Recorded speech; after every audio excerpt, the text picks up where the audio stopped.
Hello students, क्या आप रुक जाना नहीं योजना 2026 के कक्षा 10वीं 12वीं के स्टूडेंट्स हैं? और रुक जाना नहीं योजना पार्ट 1 जो कि अगस्त में जो रिजल्ट आया है, इसमें अगर आप फेल हो गए और तो क्या करें? फेल हो गए तो आपको टेंशन लेने की ज़रूरत नहीं है, मैं आपको बताने वाला हूं आगे। और दूसरा, पास कैसे होंगे ये भी मैं आपको बताने वाला हूं।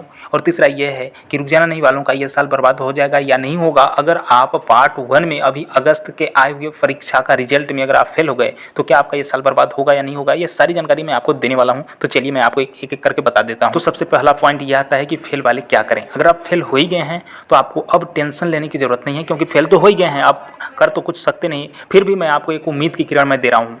और दूसरा, पास कैसे होंगे? तो पास होने के लिए मैं आपको बताने वाला हूं कि अगर आप अभी के परीक्षा में यानी कि अगस्त में जो अभी रिजल्ट आया है 2026 में, इसमें अगर फेल हो गए हैं तो आपको पार्ट 2 का भी अभी फार्म निकलने वाला है, तो उसका आप फार्म भर देंगे तो आप रुक जाना नहीं योजना पार्ट 2 के तहत एग्जाम देकर पास हो सकते हैं।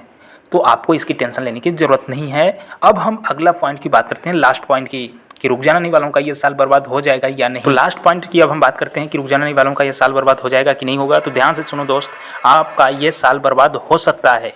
क्यों हो सकता है और हो जाएगा? इसलिए हो जाएगा क्योंकि अगर आपका ये साल निकल जाता है तो एडमिशन का टाइम ख़त्म हो जाएगा, तो आप कहीं भी एडमिशन नहीं ले पाएंगे इसी साल में, क्योंकि आपका रिजल्ट भी आएगा तो अगले साल ही उसका रिजल्ट आ पाएगा 2027 के आसपास। इसलिए आपका ये साल बर्बाद हो ही जाएगा, तो आपको टेंशन लेने की ज़रूरत नहीं है।